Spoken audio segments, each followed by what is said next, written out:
যে কেউ বেনমাজি নাই, তাহলে আমার মনে হয় আজকে 60 লক্ষ মানুষ ডেলি চিৎকার দিতেছে। ডেলি ফিলিস্তিনের কারো চোখের পানি 24 ঘন্টায় বন্ধ হয় না, আমার বিশ্বাস। ওদের সাথে সাথে আমাদেরও বন্ধ হয় না। হাত উঠাইলেই কান্না আসে, নেটে দেখলেই মন বুক ফাইটা যায়। 60 লক্ষ মানুষের চোখের পানি বন্ধ হইতেছে না, সারা দিন আল্লাহ আল্লাহ চিৎকার দিতেছে। কিন্তু আমি যদি ইতিহাস দেখি তো দেখি একজনের জন্য ফেরেশতা নাইমা আসতেছে, তাও খোলা তরবারি হাতে। একজনের জন্য ফেরেশতা নাইমা আসতেছে। কয়জনের জন্য? আমি উলামাদের সামনে প্রমাণ দিব। একজনের জন্য ফেরেশতা নাইমা আসতেছে, তাও চতুর্থ আকাশ থেকে, খোলা তরবারি হাতে। অথচ 60 লক্ষ চোখের পানি ঝরাইতেছে। ফিলিস্তিনের মানুষের 24 ঘন্টা চোখ দিয়া পানি ঝরতেছে, চোখের পানির সাথে সাথে রক্ত ঝরতেছে। মাটিও মনে হয় বলতেছে, মালিক, রক্ত আর আমার পেটের ভিতরে নেওয়ার সুযোগ আমার নাই, আমার আর রক্ত পেটে নিতে মনে চায় না। আর কত রক্ত আমি পেটের ভিতরে ছুপাবো, লুকাবো? আমার কথা একটু ধ্যান দিয়া বোঝেন। আর কত রক্ত আমি আমার পেটের ভিতরে, মাটির পেটের ভিতরে লুকাবো? চোখের পানি তো ঝরতেছে, রক্ত ঝরতেছে, কিন্তু আমি তাকাইলে দেখি, ইতিহাসের পাতা দেখলে দেখি একজনের জন্য ফেরেশতা আসতেছে, কিন্তু 60 লক্ষের জন্য কোনো ফেরেশতা এখন পর্যন্ত আসে নাই। আমি প্রমাণ দিতেছি। সাহাবী রাসূল ডাকাতের হাতে পড়ে গেছে, ছলে কলে কৌশলে সাহাবী রাসূলকে ডাকাত নিয়ে জঙ্গলের ভিতরে আটকায়া দিছেন। বলছে, তোমার মাল নিব। বলছে, নাও, আপত্তি নাই, আমাকে ছেড়ে দাও। বলছে, আমি তোমাকে ছাড়বো না। তুমি কি চোখে দেখো না এখানে লাশ বিক্ষিপ্ত পড়া আছে? এই লাশগুলা কি প্রমাণ করে না যে আমি তোমাকে ছাড়বো কি ছাড়বো না? বলছে, আমি তোমাকে ছাড়বো না, হত্যা করব। বলছে, আপত্তি নাই, করো, কিন্তু একটা অনুরোধ তোমার কাছে, 2 রাকাত নামাজ পড়তে দিবে? 2 রাকাত নামাজ পড়তে দিবে?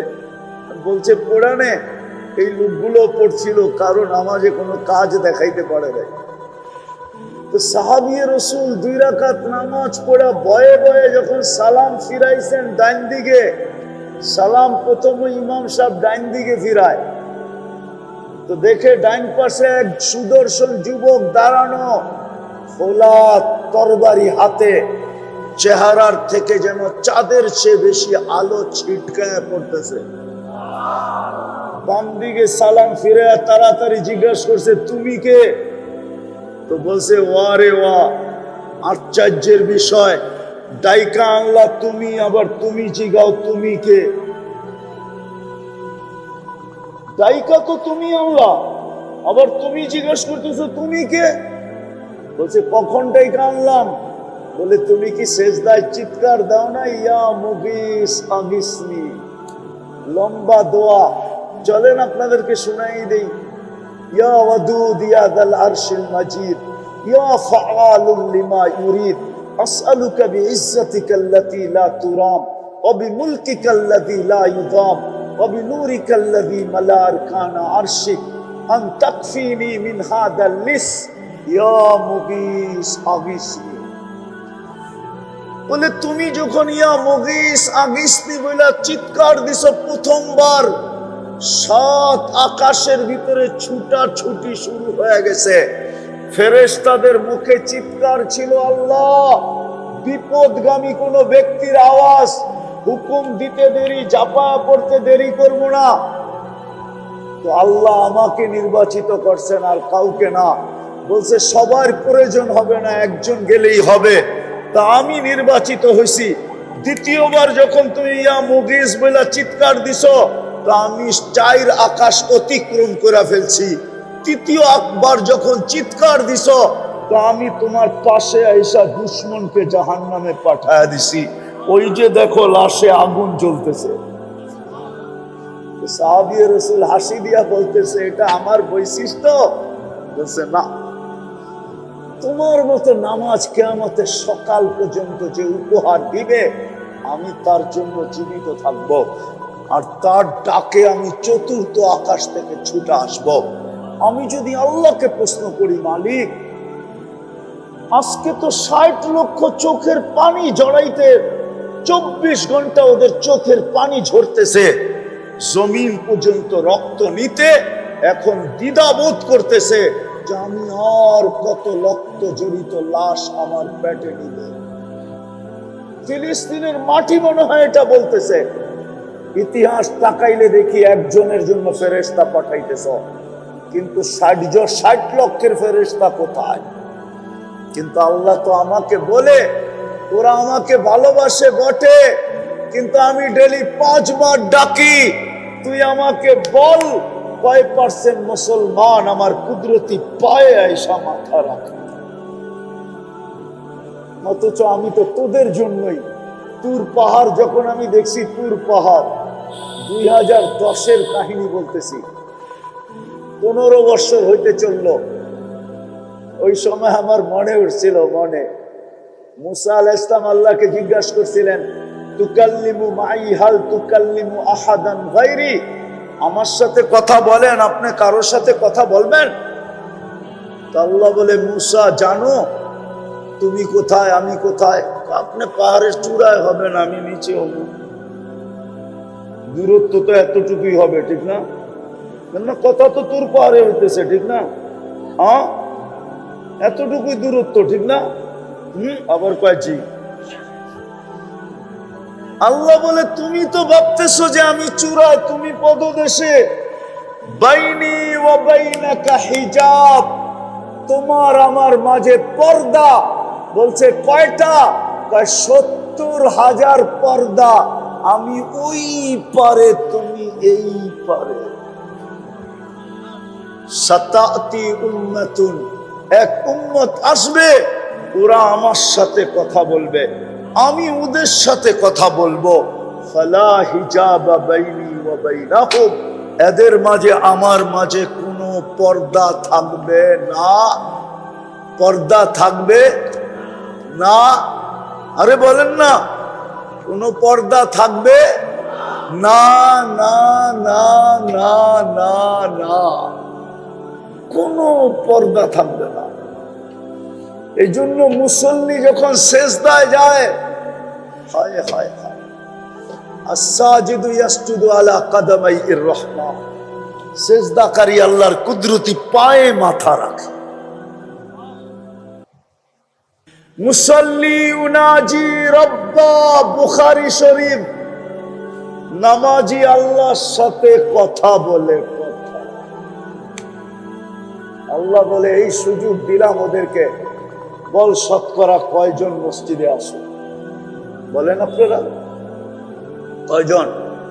আমি 60 জায়গায় চলে আসছি, কয়জন মসজিদে আসে? শতকরা 90 জন আসেন।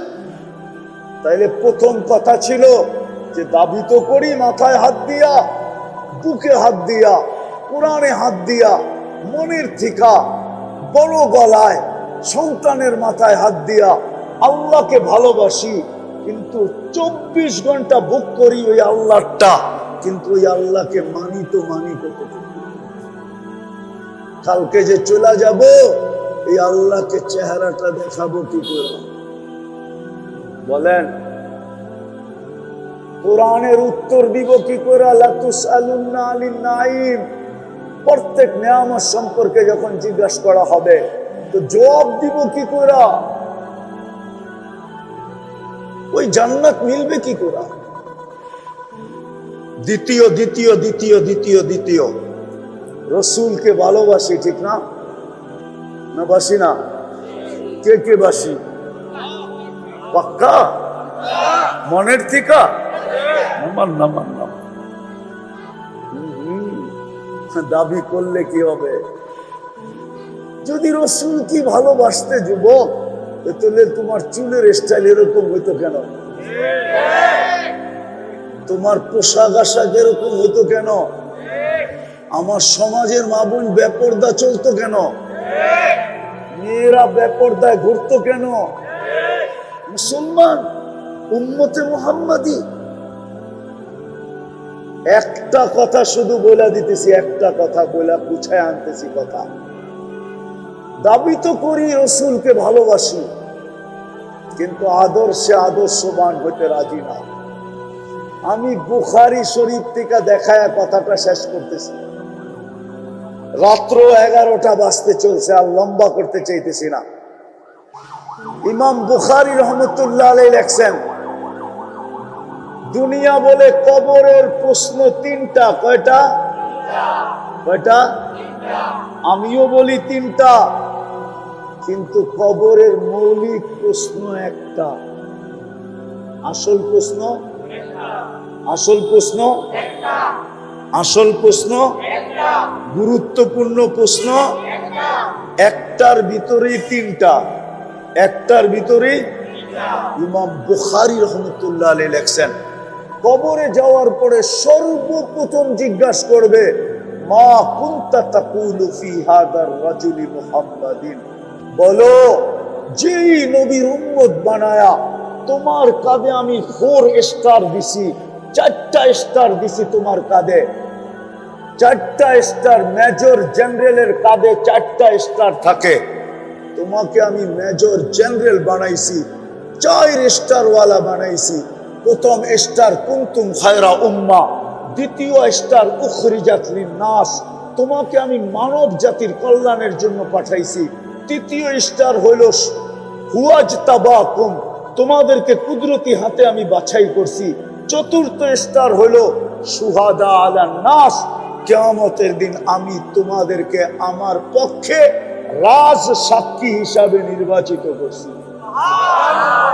যেই বন্ধুর উম্মত হওয়ার কারণে তোমাদেরকে আমি এতটুকু মূল্যায়িত করছি, মূল্যায়িত বোঝেন তো, তোমাদের জীবনকে সময়কে এতটুকু মূল্যবান বানাইছি, এক রাত্রই 83 বৎসর। কি মনে হয় ভুল বলতেছি, ঠিক না? কি এক রাত্র, এক রাত্র 83, 83, আরে 83,000 বললেও কম হবে। কোরআন তো বলছে খায়রুম মিন আলফি শাহর, এই জন্য আমি 83 বলতেছি, খায়ের বাদ দিয়া বলতেছি। আর যদি খায়ের মিলায়া বলি তাহলে 83 লক্ষ বললেও ভুল হবে না। আমি উলামাদেরকে মিলায়া দিতে পারবো। এক রাত্রের বিনিময়ে তোমাদেরকে আমি 83 বৎসরের ইবাদত দিতেছি। যেই বন্ধুর উম্মত হওয়ার কারণে কবরের প্রথম প্রশ্ন, ওই বন্ধুর রঙে কতটুকু রঙিন ছিলাম। আজকে 90% না 99% আমার সমাজের লোক বিজাতির রঙে রঙিন, ইহুদিদের রঙে রঙিন, খ্রিস্টানের রঙে রঙিন, হায় হায় বিজাতির রঙে রঙিন। সাফারি স্যুট পরা, তারপরে ফাতিহা পড়ে গায়রিল মাগদুবি আলাইহিম ওয়ালাদ-দাল্লিন, আবার জোরে আমিনও বলে। হায় হায়, আল্লাহ বাঁচায় দিছে, নাইলে ফেরেশতা ওই সময় চটকনা দেওয়া দরকার ছিল যে তুই তো পয়রা রইছ ইহুদিদের লেবাস, আবার তুই বলতেছস কি কইরা যে ওদের হাত থেকে আমাদেরকে বাঁচান। চটকনা যে দেয় না, এটাই শুকরিয়া আদায় করি। উচিত ছিল চটকনা দেওয়া।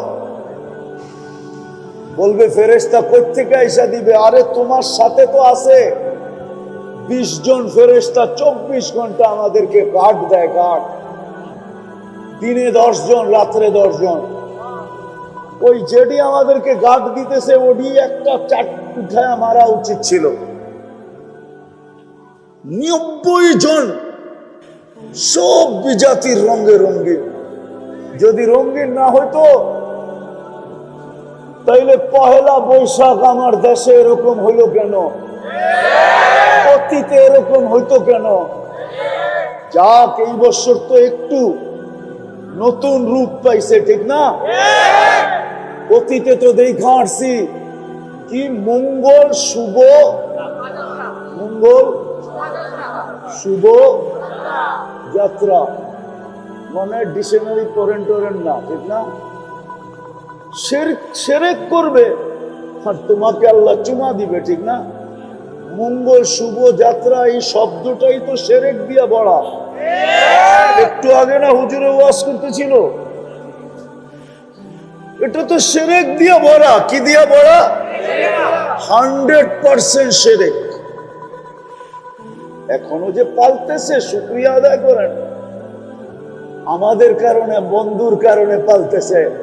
বন্ধু একদিন কানতে কানতে বইলা ফেলছে, কোরআন উঠাইলেই তো দেখি, অতীতের কাহিনীগুলা দেখলেই তো দেখি সমস্ত উম্মতকে আপনি সমূলে শেষ করে দিছেন, ধ্বংস করে দিছেন।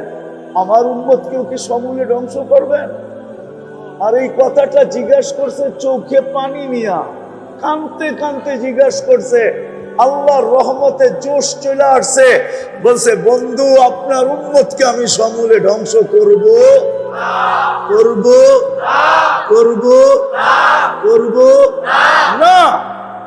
আর করব তো করব কি করে? আপনি তো ওদের মাঝেই থাকবেন। আমাদের নবীজি কাদের মাঝে আছে? কোথায়? Medina, Medina Munawwara. আসেন না নাই? নাইলে জান কিন লেগা? আসে না নাই? আমাদের মাঝে না? না আমাদের মাঝে না, মুসলমানদের মাঝে আছেন তো। কোথায়? রওজায়ে আতহারে জিন্দা। কি? হায়াতুন নবী, হায়াতুন জিন্দা। রওজায়ে আতহারে জিন্দা আছেন কই? আমাদের মাঝে। কোথায়?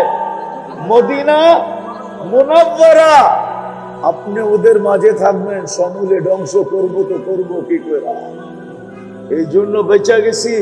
নাহলে দাবি তো করি, মহব্বত করি, কিন্তু রং সব বিজাতির। যুবক, তোমাদের অনুষ্ঠান হিসাবে তোমাদের পায়ে হাত দিয়ে বলবো, আমার বিশ্বাস তোমরা যদি রঙিন হয়ে যাও, আমি একটা প্রমাণ দিয়ে বলবো, অতীত 16 বছর আমরা দেখছি কেউ স্বপ্নেও ভাবতে পারে নাই যে নামাবে। স্বপ্নেও যদি ভাবতো তো বর্তমান বিজ্ঞানী টেকনোলজির দ্বারা ওইটাকে বাহির করে নিয়ে যেত। ঘুমের থেকে উঠার আগে হ্যান্ডকাপ নিয়ে মাথার কাছে দাঁড়ায় থাকতো, যে ঘুমেরতে জাগার সাথে সাথে পড়ায় দিন, ঠিক না? কিন্তু তোমরা নামতে দেরি, আল্লাহর নতুন স্বাধীনতা দিতে দেরি করে না। এইটাই আমার বিশ্বাস বাড়ায় দিছে যে তোমরা যদি রসুলের রঙে রঙিন হও, তাহলে আমার জাতি আল্লাহর রসুলের রঙে রঙিন হতে পারত। আর রসুলের রঙে যদি রঙিন হইলা, তাহলে আমার বিশ্বাস তোমাদের সাথে লড়বে তো দূরের কথা, তোমাদের দিকে কেউ আঙ্গুল উঠানোর পর্যন্ত সাহস পাবে না। যদি উঠায়, যদি উঠায়, যদি উঠায়, যদি উঠায়, তাহলে আমি গ্যারান্টি দিব তোমাদের লড়তে হবে না। আল্লাহ বলে আমি লড়ার জন্য নাইমা চলে আসবো। ফেরেশতা তো আসবে, আসবে, আমিও আসবো, আমিও আমিও আমিও আসবো। মান আদালি ওয়ালিয়ান আদানতুহু লিল হারব। আর রসুলের রঙে যত বেশি রঙিন, তত বেশি আল্লাহর ওলি, তত বেশি আল্লাহর। আর আর যুবক অলি তো অন্যরকম, বুড়া অলি অন্যরকম, যুবক অলি বুড়া অলি, বুড়া অলির চেয়েও কয়েকশো গুণ বেশি উপরে হইল যুবক অলি। যদি না হইতো তাহলে এই হাদিসে কুদসি কেন হইতো? আমি হাদিসে কুদসি দিতেছি।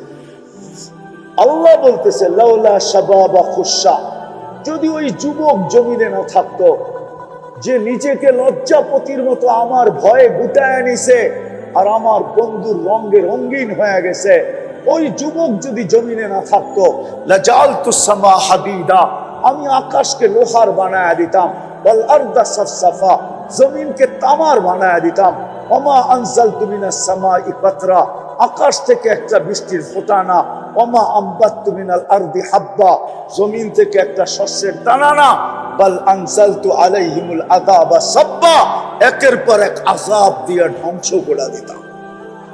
কিন্তু পারি না তো, যুবক গুলার জন্য পারি না। বলো যুবক, তোমার দাম কত? বেলু কত? কার কাছে? আল্লাহর কাছে। পায়ে হাত দিয়া বলি, আজকের থেকে নামাজ ছাড়বো না, আর রসুলের রঙে রঙিন হব। বিশেষ করে আমি এই সংগঠনকে বলবো, তোমরা ৭৫ জন আছো, তোমরাই আগে রঙিন হয়ে দেখাও। তোমরা যদি রঙিন হও, আমার বিশ্বাস তোমাদের দেখা দেখি এই এলাকার যুবকরাও তোমাদের রঙে রঙিন হবে। তখন আর প্রশাসনের বলতে হবে না। আজকে আমাদের প্রশাসন চিৎকার দেয়, মাদকের বিরুদ্ধে যুদ্ধ ঘোষণা করে, ওটার বিরুদ্ধে যুদ্ধ ঘোষণা করে, ওটার বিরুদ্ধে যুদ্ধ ঘোষণা করে। রব্বে কাবার কসম, আমার রসুলে, আমার নবীজির রঙে, আল্লাহর বন্ধুর রঙে যখন রঙিন হবে, আর কোনো বিষয়ে কারো যুদ্ধ ঘোষণা করার প্রয়োজন হবে না। বরং আমার তো বিশ্বাস, এই রুট দিয়া মাদক ক্যারি করে যাওয়ারও সাহস হবে না, এই এলাকায় কারো গুনাহ করার সাহস হবে না। মেয়েরা হাইটা যাবে রাস্তা দিয়া, কারো চোখ তুলা তাকানোর সুযোগ হবে না। প্রমাণ আছে দুনিয়াতে, প্রমাণ। আপনারা তো দেখেন না, হাজরা মৌত আপনারা দেখেন না, ইয়ামানের একটা শহর। মদিনা মুনাওয়ারা যেখান থেকে পড়ায় 1000 কিলোমিটারের সমান, আরো বেশি। মেয়ে হাজরা মৌত থেকে মদিনা মুনাওয়ারায় গেছে। উমর রাদিয়াল্লাহু আনহু জিজ্ঞাসা করছে, বেটি এত বড় রাস্তা অতিক্রম করে আসলি, বল মানুষকে কেমন পাইলি? সমস্ত মেয়েরা যেন একমার পেটের বোন, সমস্ত পুরুষ যেন একমার পেটের ভাই। এত দূরত্বের রাস্তা তোর কাছে কেমন মনে হইলো? বলে কান্নি ফি বাইতিন, আমি যেন একটা বাড়ির ভিতরেই ছিলাম। খারাজতু মিন গুরফা, একটা কামরার থেকে বাহির হইছি। ও দাখালতু ফি গুরফা, মনে হলো আর একটা কামরার ভিতরে আমি ঢুকলাম, এরকম নিরাপদ না। তোমাদের পায়ে হাত দিয়া বলি, এছাড়া আল্লাহর রহমতটাই না আনা যাবে না। লাশের পরে লাশ পড়বে, লাশের পরে লাশ পড়বে, লাশের পরে লাশ, রক্তের পরে রক্তর বন্যা বয়া যাবে, কিন্তু ফেরেশতা নাইমা আসবে না। ফেরেশতা নাইমা যতক্ষণ পর্যন্ত বন্ধুর রঙে রঙিন না। আল্লাহর একটা হুকুম শুধু আমি বললাম, 5 ওয়াক্ত নামাজি না হই। তওবা করে 2টা করতে রাজি আজকের থেকে, কেননা কালকে আল্লাহর কাছে যায় চেহারাটা দেখাইতে হবে, সমস্ত নেয়ামতের হিসাব দিতে হবে। কবরে সর্বপ্রথম প্রশ্ন হবে, মা কুনতা তাকুলু ফি হাদা রাজুলি মুহাম্মাদিন।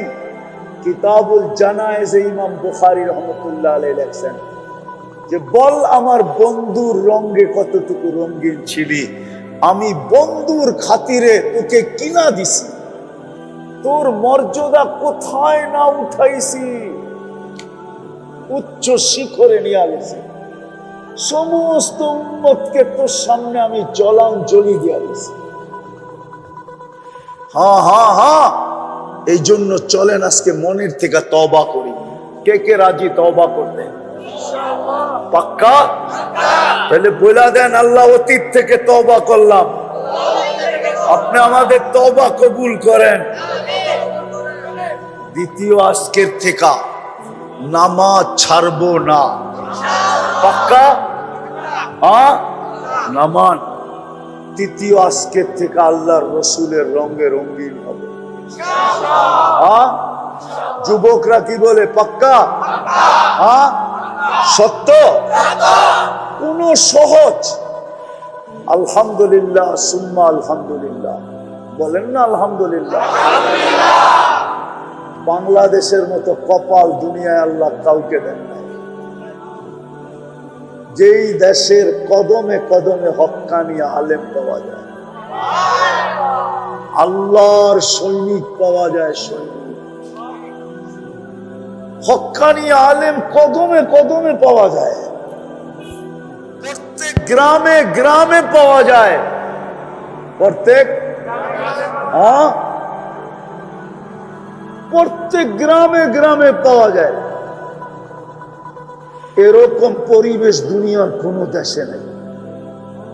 শুধু রাস্তার এই মাথা থেকে এই মাথা পর্যন্ত কয়টা মাদ্রাসা?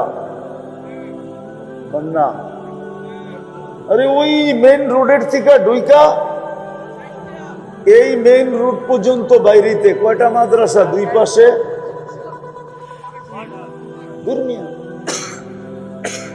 চোখে পড়ার মতোই তো 6টা, চিপায় চাপায় ছোট ছোট আছে না কয়েকটা, ওটি জানেন না কেন? এতটুক জায়গার ভিতরে যদি এতটি মাদ্রাসা, মসজিদ কয়টা? আরে কন্যা, মসজিদ তো বানাইছেন, মাঝে মাঝে আপনাকে উপরে বিরক্ত লাগে। একটা মসজিদের সামনে পার্কিং বানান নাই। যে কোনো পথিক গাড়িটা থামায় নামাজ পড়া যাইব, একটার মধ্যে পার্কিং বানায় না।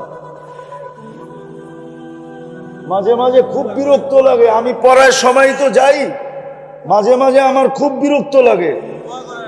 একটার ভিতরে পার্কিং বানাইতে পারতো, কিন্তু দেওয়ালটা এরম উঁচা করে দিছে যে গাড়ি এটার ভিতরে উঠানো যায় না। একটু সুলভ করে দিলি তো একটা আমার চোখে আছে, এটার গাড়ি ঢুকানো যেত। 2-3 দিন আমি ঢুকাইতে চাইছি, কিন্তু ড্রাইভার কয় এটা পার হয়ে যাবো কেমনে?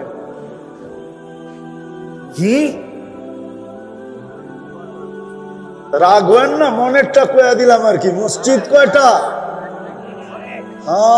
রাস্তার পাশে যখন মসজিদ হয় তো মসজিদের কমিটির উচিত যে ওইখানে পার্কিং সার্কিং এর একটু জায়গা রাখা। হতে পারে কোন আল্লাহর বান্দা নামাজ পড়বে আর দেখবে মসজিদটা টাইলস ফাইলস নাই, কমিটি ডাইকা করবো, ঠিকানা দেওয়া যাবে, আমি টাইলস পাঠায় দিব, খালি লাগায় দিবেন। মসজিদ একটু উল্টা পাল্টা দেখছে তো ডাইকা বলছে কত লাগবে, চুপে চাপে। আল্লাহর এরকম বান্দা বহুত আছে না? নাই? নাই? আপনারও তো কেউ দাঁড়াইতে দেন না।